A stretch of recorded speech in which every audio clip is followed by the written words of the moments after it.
Hey. Hey. Let's see what's going on here.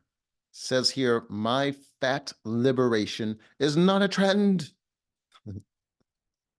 I'll never forget the first time I felt carefree and unstoppable in my fat body. Were you in zero G? I was 22. It's a little young to be stepping up on the Richter scale. And seconds away from stepping in front of the camera in a pink checkered bikini on the Steve Harvey show. Of course, Steve Harvey show for wine moms. For a segment on plus size fashion. A lot of material. Just drape it around the folds. Appearing on the national television in skimpy swimwear. Oh God. The last thing you should be doing is in skimpy. With no time to prepare, could make anyone self-conscious or nervous, but not me, not anymore. Why would you have no time to prepare? Like, did you not know you were going to be on the show? It was 2014, and I spent the last 6 months discovering my body positivity and writing about the fat acceptance movement for my college newspaper and my budding fashion blog. Both were relevant to me.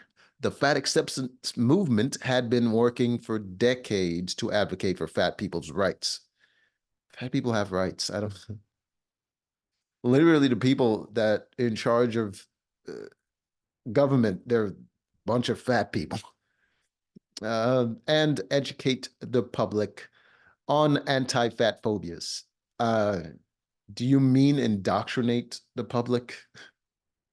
While body positivity, which promotes an affirming view of bodies of all shapes and sizes, had been gaining traction on social media through the work of mostly brown and black women. It's always the fatties.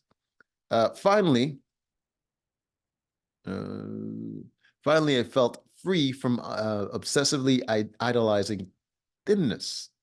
Yeah, okay. Idealizing. Did it just seem like an impossible goal for you? You're just like, there's no way I can put down the fork. It must be magic. Which had kept me in a cycle of self-hatred and low esteem since second grade. You were fat in second grade? That's sad. Your parents failed you. Before I found these movements, I spent my free time counting calories. Not in, counting calories. You just like big numbers, I guess. Microwaving lean cuisine meals. Like, how many of those are you doing? Like seven? And overpowering in every relationship just to prove I was worthy. Overperforming in every relationship.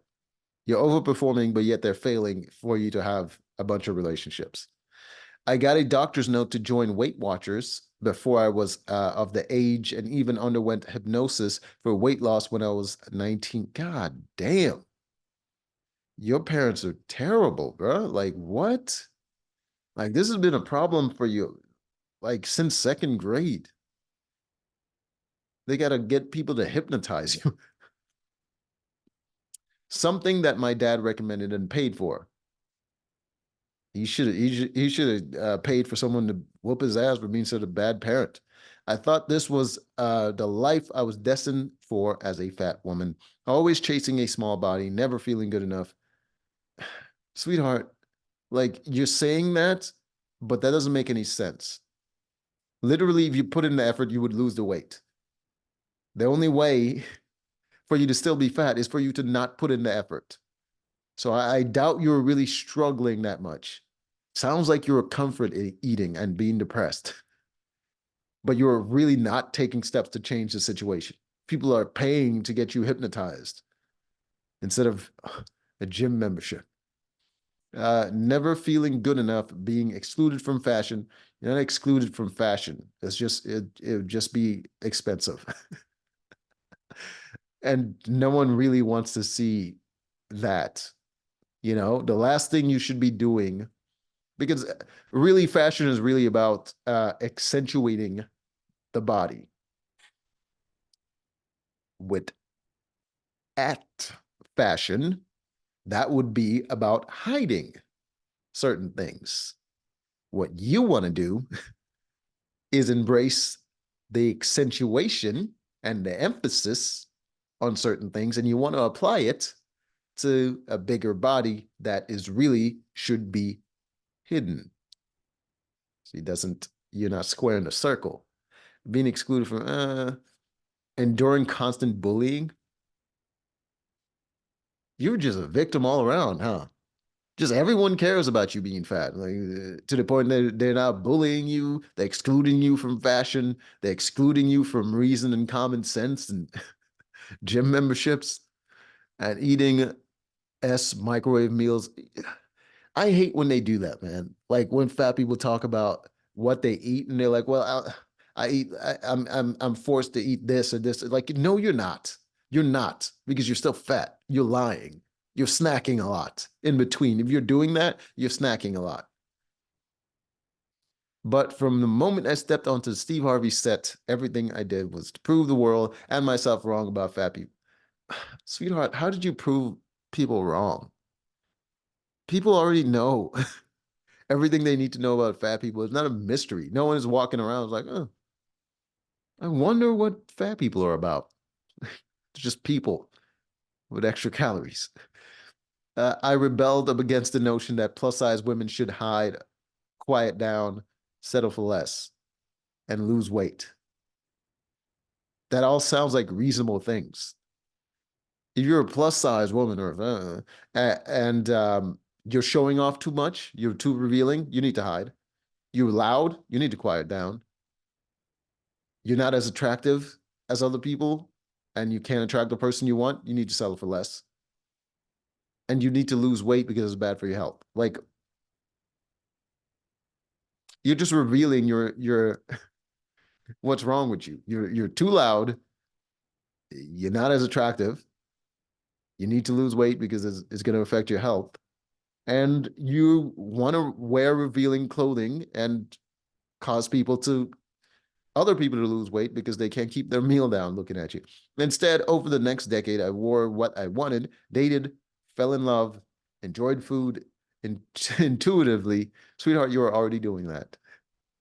You were already dating. You already wore what you wanted. It's like no one's forced to wear anything. You were wearing what you wanted.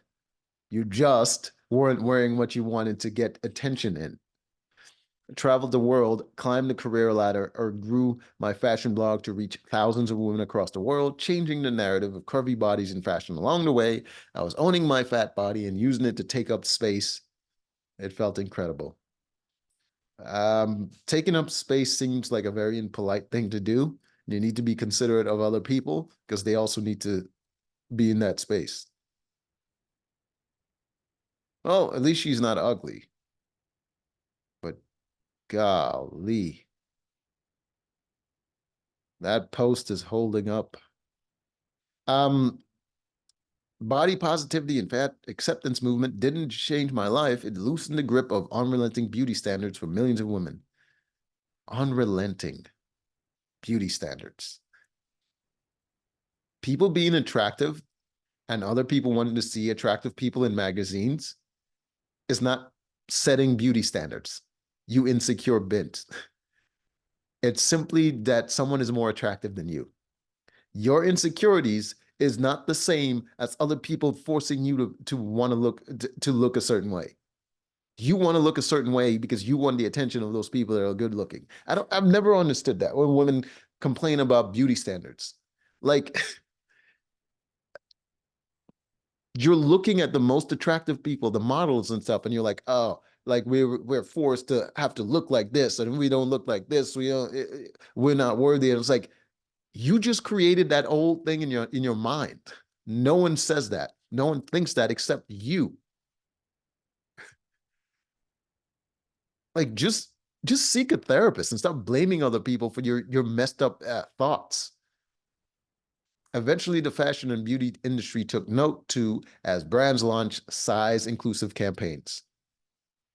Yeah, and they lost money because guess what? All those fat people, they don't want to spend money on more clothes because their clothes are already more expensive. but they would appreciate looking at attractive people just like anybody else would. So like if you're selling a brand to them and you're like, oh, we got all these clothes, all these fashionable clothes for fat people. Like, what are they doing? What are most of these people doing? They're not going to galas and big fancy events. They're just living their lives eating McDonald's. Like they don't need all these fashionable clothes. Just weirdos need that. And they can get it custom ordered. They can already have access to those fancy clothes. You don't need an entire industry providing fancy clothes to fat people. Like it doesn't make sense. Ashley Graham became the first plus size model ever to land a Vogue cover, while Paloma El Cesar starred in Glosser's Body Hero campaign. And by 2022, plus size model Precious Lee was gracing a Jimmy Choo ad in a bikini and walking for Versace and other luxury brands. It all felt transformative because plus size models were usually neglected to the back pages of department store catalogs, as they should be. Because you're not a model then. That's not a model. Like a model should be something that people are like, oh, I would like to look like that. No one wants to be fat because if they do, it's easy to achieve. Just eat a lot and don't exercise much. But like you're modeled, like there's a reason there was a statue of David and all that stuff. Those were models, right? Because people aspire to be like that and look like that. It's no longer a model. It was just something that everybody can achieve. Like it's just a random fat chick. If that and now they're being used to we're finally making roads and blah blah blah. How long does this keep go? What?